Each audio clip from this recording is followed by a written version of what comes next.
ప్రియమైన మిత్రులారా, మీ అందరికీ తెలిసినట్లుగా గత 70 సంవత్సరాల నుండి పేరుగాంచిన ఒక ప్రైవేట్ మైనారిటీ విద్యా సంస్థగా ఉత్తమమైన విద్యాసేవలను తెలుగు ప్రజలకు అందిస్తున్న ఆంధ్రా లయలా విద్యా సంస్థపై నేడు వాకర్స్గా చెప్పుకునే కొందరు కొన్ని అవాంఛిత చర్యలకు పాల్పడుతూ బలవంతముగా కళాశాల ప్రాంగణంలోకి చొరబడటం, ప్రధాన ప్రవేశ ద్వారము దగ్గర ఉన్న భద్రతా సిబ్బందిని భయపెట్టడం లాంటివి గత కొన్ని వారాలుగా చేస్తున్నారు. ఇదెంతో దురదృష్టకరం, అన్యాయం, ఆమోదయోగ్యం కానిది.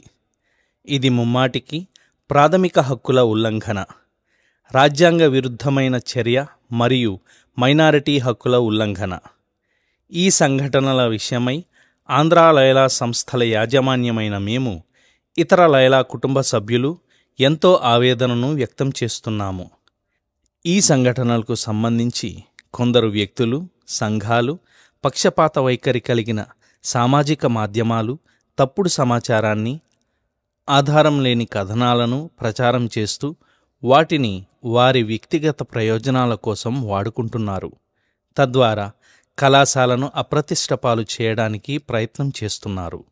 ఈ నేపథ్యంలో ఈ సంఘటనలకు సంబంధించిన వాస్తవాలను ప్రజలకు తెలియచెప్పటం ముఖ్యమని మేము భావిస్తున్నాము. మేము మా ఉనికి, మా సంస్థలు ప్రస్తుతం 120 దేశాల్లో విద్య, సామాజిక సంక్షేమం, సామాజిక న్యాయం, ఆధ్యాత్మికత, సాంకేతిక విజ్ఞాన, కళ, సాంస్కృతిక పరిశోధన, ఆవిష్కరణ, ఆరోగ్య, స్వదేశీ సంస్కృతి, వలస, కార్మికుల సంక్షేమం, కమ్యూనికేషన్ రంగాల వంటి అనేక వైవిధ్యభరిత సేవా రంగాల్లో విశ్వ సమాజానికి చిత్తశుద్ధితో సేవలు అందిస్తున్న జేసు సభగా పిలువబడే ఒక అంతర్జాతీయ కథోలిక మఠ సంస్థలలో ఆంధ్రా లయలా సంస్థలు భాగము. ఒక్క భారతదేశంలోనే 391 ఉన్నత పాఠశాలలు, 62 కళాశాలలు, 4 విశ్వవిద్యాలయాల ద్వారా సుమారు 4 లక్షల మంది విద్యార్థులకు కుల మతాలకు అతీతంగా జేసు సభ విద్యా సంస్థలు విలువైన సేవలను అందిస్తున్నాయి. జేసు సభలో భిన్నమైన రంగాలకు చెందిన సేవలలో నిమగ్నమై గురువులు, బ్రదర్లుగా పిలువబడుతున్న మేము సాధారణ ఉద్యోగులము కాదు. యేసుక్రీస్తు పట్ల మేము ఏర్పరుచుకున్న విశ్వాసాన్ని బట్టి మానవ సేవే మాధవ సేవ అనే స్ఫూర్తి, దృఢచిత్తము, కారుణ్యాలతో స్వచ్ఛందంగా ముందుకు వచ్చి సేవ చేస్తున్నాము. ఇది మా కోసం మేమేర్పాటు చేసుకున్న నిబద్ధత. అందుకే దేశ సేవనే దైవ సేవగా విశ్వసించి జీవిస్తున్నాము, సేవిస్తున్నాము. మేము మా శక్తియుక్తులన్నీ నిస్వార్థ సేవలను అందించడానికే అన్న సత్యాన్ని ఎరిగినవారము. మా బాధ్యత సంఘ సంక్షేమం. మేము బాధ్యత గల పౌర సంఘాన్ని నిర్మించడానికి సమర్థత, నైతిక బాధ్యత, నిబద్ధత, కారుణ్య గుణాలతో విశాల దృక్పథాలు కలిగిన వ్యక్తులను తయారు చేయడానికి శ్రమిస్తున్నాము.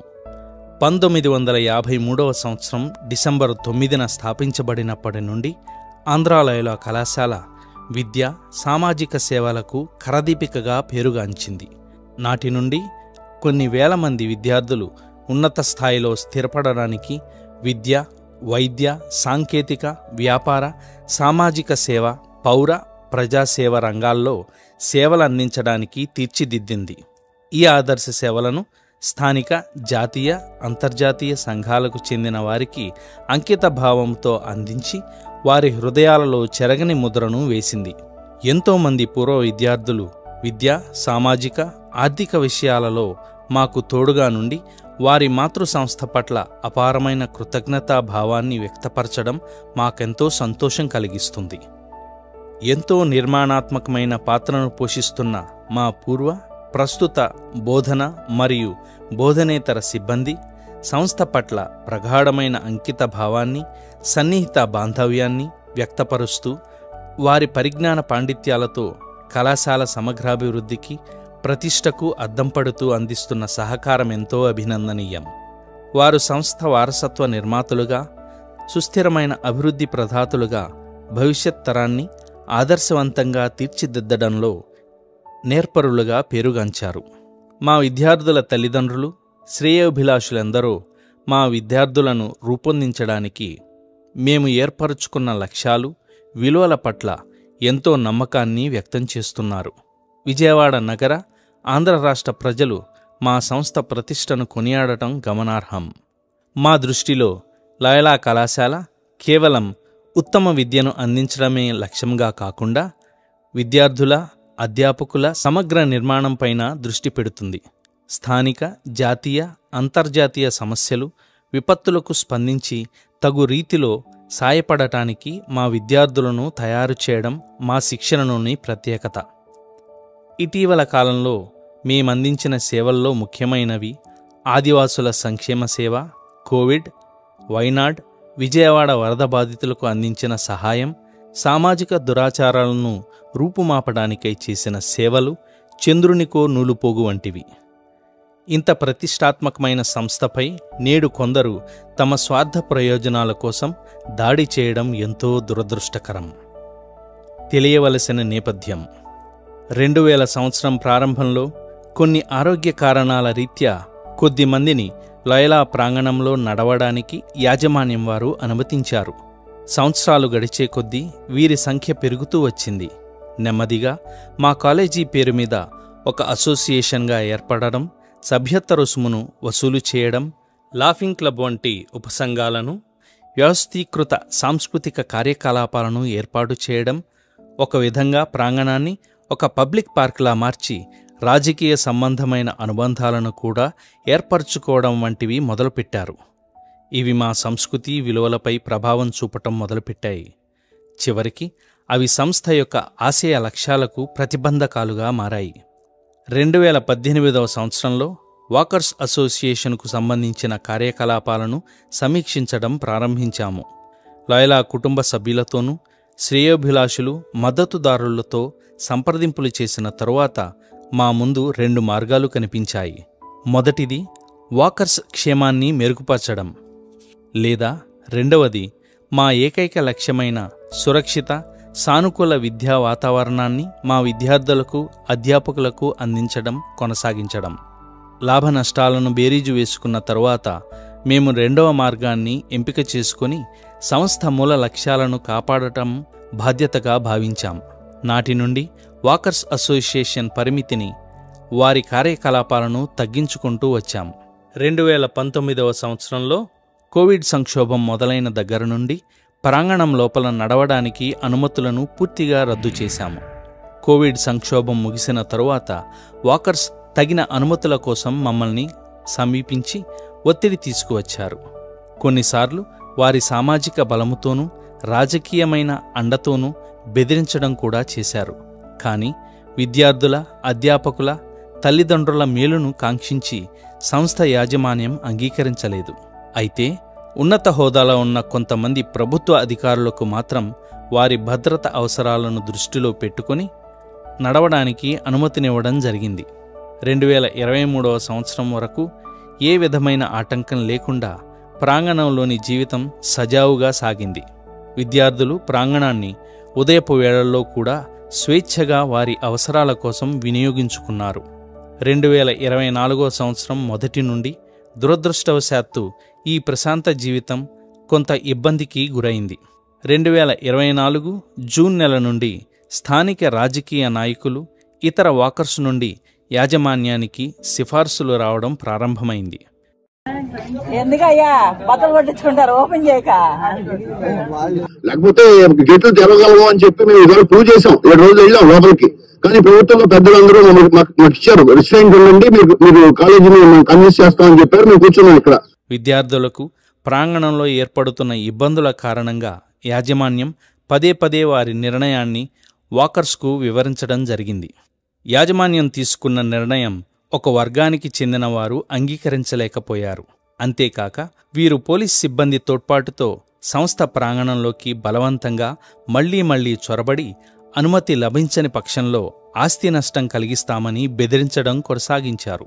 ఈ ప్రక్రియలో స్థానిక రాజకీయ నాయకులు, జిల్లా అధికార యంత్రాంగం, పోలీసు శాఖతో సహా అందరూ యాజమాన్యంపై ఒత్తిడి తీసుకుని వచ్చి వాకర్స్కు అనుకూలమైన నిర్ణయం చేయమని ఒత్తిడి తీసుకుని వచ్చారు. సుదీర్ఘమైన చర్చలు ముగిసిన తరువాత సంస్థ ప్రైవేటు ఆస్తుల పరిరక్షణను మరియు వారిలో కొందరి దురాలోచనలను దృష్టిలో పెట్టుకొని వాకర్స్ డిమాండ్లను అంగీకరించడం సాధ్యపడదని యాజమాన్యం తేల్చి చెప్పింది. వాకర్స్ పగలగొట్టిన గేట్లు మరమ్మత్తు చేసినప్పుడల్లా వారు మళ్లీ చొరబడి గేట్లను పగలగొట్టి బలవంతంగా ప్రవేశించి లోపలనున్న సీసీటీవీలకు కూడా నష్టం కలిగించడం శోచనీయం. అదేవిధంగా ఈ ఉల్లంఘనకు పాల్పడిన వారిపై తగిన చర్యలు తీసుకోమని ఆంధ్ర లైలా సంస్థల యాజమాన్యం పదే పదే చేసిన అభ్యర్థనను సంబంధిత అధికారులు పట్టించుకోకపోవడం, పైపెచ్చు వారికి సహకరించడం శోచనీయం. ప్రతిరోజు గేటు ముందు గుమ్ముకూడి బలవంతంగా లోపలకు చొరపడుతున్న మూకను వారు నియంత్రించే ప్రయత్నం కూడా చేయలేదు. వారి మీద ఏ విధమైన చట్టబద్ధమైన చర్యలు కూడా తీసుకోలేదు. ఇదే చాలా ముఖ్యమైన సమస్య. ఈ సందర్భంలో మా మీద వేసిన అభియోగాలకు సమాధానంగా నిజాలను మీ ముందు ఉంచాలనుకుంటున్నాము. మొదటి అభియోగం, లైలా సంస్థల భూములు దానము చేయబడిన భూములుగా కొందరు అభిప్రాయపడుతున్నారు.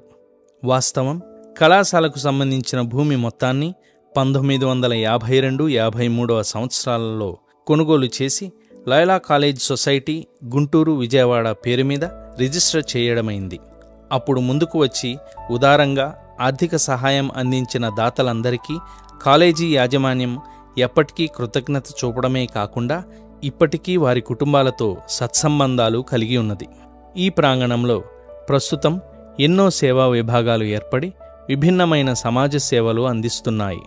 కళాదర్శిని, ఆంధ్ర లైలా ఇంజనీరింగ్ కళాశాల, మా పూర్వ విద్యార్థులను నిర్మించి నడిపించడానికి సహాయపడుతున్న పేద పిల్లల పాఠశాల, బాలబాలికల వసతి గృహాలు, యువతా సాధికార కేంద్రం ఎస్జే మున్నగునవి.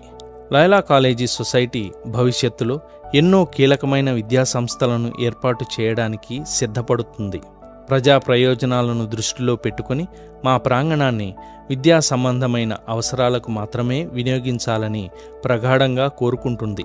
రెండవ అభియోగం, లైలా కాలేజీ యాజమాన్యం వారు వైఎస్ఆర్సీపీ రాజకీయ పార్టీతో సంబంధం ఉన్నట్లుగా కొందరు సామాజిక మాధ్యమాల్లో ప్రచారం చేస్తున్నారు. వాస్తవం ఏమిటంటే ఇది ముమ్మాటికి అసత్యం. లైలా యాజమాన్యం ఎల్లప్పుడూ సామాజిక, రాజకీయ, ఆర్థిక, మతపరమైన విషయాలలో తటస్థ వైఖరితో మెలిగి భారత రాజ్యాంగాన్ని ఒక పవిత్ర గ్రంథంగా పరిగణించి ఆచరించింది. ఎల్లప్పుడూ విద్యార్థి కుటుంబ సంక్షేమాన్ని దృష్టిలో పెట్టుకుని విద్యాసేవలను చిత్తశుద్ధితో నెరవేరుస్తుంది. మునుపటి ప్రభుత్వానికి విరుద్ధంగా అడ్మిషన్లు, స్కాలర్షిప్లు, ఇతర అడ్మినిస్ట్రేషన్కు సంబంధించి మైనారిటీ హక్కులను కాపాడమని చట్టబద్ధమైన కేసులను నమోదు చేశామని అందరికీ తెలుసు. మునుపటి ప్రభుత్వం మరియు అధికార పార్టీకి సంబంధించిన కార్యకలాపాల కోసం డిప్యూటీ సీఎం, జిల్లా కలెక్టర్, ఇతర రాష్ట్ర ప్రభుత్వ అధికారుల అభ్యర్థనలను గౌరవప్రదంగా కాదన్న సందర్భాలు ఉన్నాయి. మూడవ అభియోగం, యాజమాన్యం వాకర్స్ నుండి రుసుము వసూలు చేస్తుంది. వాస్తవం, మేము ఎన్నడూ మా ప్రాంగణంలో నడిచిన వాకర్స్ నుండి ఎటువంటి రుసుము వసూలు చేయలేదు. వాకర్స్ వారి ప్రవేశ రుసుమును వారే వసూలు చేసి వాటి లెక్కలను వారే చూస్తున్నారు. నాలుగవ అభియోగం, మా ప్రాంగణంలో పర్యావరణానికి, సంస్కృతికి అడ్డం కాదన్న వాదన.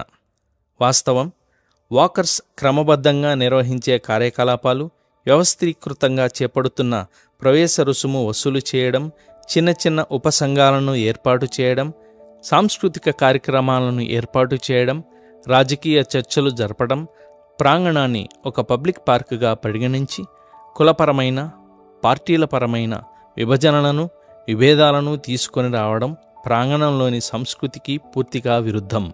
ఈ ఇబ్బందికరమైన వాతావరణం సంస్థ ఆశయాలకు ఎంతో భంగం కలిగించడం వలన యాజమాన్యం వాకర్స్కు అనుమతి నిరాకరించడమే సమంజసమని, దానికి అనుగుణమైన నిర్ణయాలను తీసుకున్నారు. అంతేకాకుండా వాకర్స్ సంఖ్య గణనీయంగా పెరగడం వలన కొన్నిసార్లు విద్యార్థుల ఉపయోగార్థమై ప్రాంగణాన్ని స్వేచ్ఛగా ఉపయోగించలేక ఎన్నో ఇబ్బందులకు గురవుతున్నాము. హాస్టల్లో చదువుకునే విద్యార్థుల చదువులకు కూడా ఆటంకం కలుగుతుంది. మా ప్రాధాన్యత ఎప్పుడు మా విద్యార్థులే అన్నది నిర్వివాదాంశం.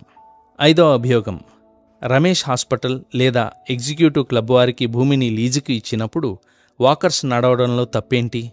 వాస్తవం, మా మునుపటి యాజమాన్య సభ్యులు పేద విద్యార్థుల స్కాలర్షిప్, నిధిని ఏర్పాటు చేయడం కోసం కొంత భూమిని 25 సంవత్సరాలకు లీజుకు ఇచ్చారు. సదరు భూములకు సంబంధించిన లీజు కాలము 2015 మరియు 2019లో ముగిసింది. అయినప్పటికీ లబ్ధిదారులు ఖాళీ చేయకపోవడంతో చట్టపరమైన ప్రక్రియను ప్రారంభించక తప్పలేదు. ఈ విధమైన అనుభవాలను దృష్టిలో పెట్టుకుని మా ప్రాంగణానికి సంబంధించిన స్థిరాస్తుల విషయమై అప్రమత్తముగా ఉంటున్నాము. 6వ అభియోగం, సంస్థ యాజమాన్యాన్ని కొన్ని కులపరమైన రాజకీయ పార్టీలతో అనుబంధం ఉన్నట్లుగా చిత్రీకరించి అవాస్తవాలను, అహేతుకమైన కట్టుకథలను సామాజిక మాధ్యమాలలో ప్రచారం చేసి సంస్థ పేరు, విశ్వసనీయతలపై దెబ్బతీసే ప్రయత్నం చేస్తున్నారు. వాస్తవం, మేము ఎల్లప్పుడూ మా కార్యకలాపాలలో తటస్థ, నిష్పక్షపాత వైఖరికి కట్టుబడి ఉన్నామని మళ్లీ స్పష్టం చేస్తున్నాం. నిష్పక్షపాతంగా ప్రజాసేవలు అందించే సంస్థ మాది. కేవలం మా ప్రాంగణంలోని విద్యార్థుల ప్రయోజనాలను దృష్టిలో పెట్టుకుని మాత్రమే కాదు, విశాల సమాజాన్ని, ముఖ్యంగా ప్రకృతి విపత్తుల బాధితులకు, పేద సాధలకు సాధికారత కలిగించే విషయాలలో ఇతర స్వచ్ఛంద సంస్థలు, ప్రభుత్వ యంత్రాంగంతో చేతులు కలిపి పనిచేస్తాము. ఈ సందర్భంగా ప్రభుత్వానికి, లయలా కుటుంబానికి, శ్రేయోభిలాషులకు, సహచరులకు, ప్రజా, మీడియా, ఇతర అధికారులకు ఇదే మా విజ్ఞప్తి. దయచేసి తప్పుడు ప్రచారాలను నమ్మవద్దు. ఏకపక్ష ధోరణితో చేస్తున్న విషయాలను నమ్మవద్దు. విశాల దృక్పథంతో వాస్తవాలను తెలుసుకోవలసిందిగా హృదయపూర్వకంగా మనవి చేస్తున్నాం.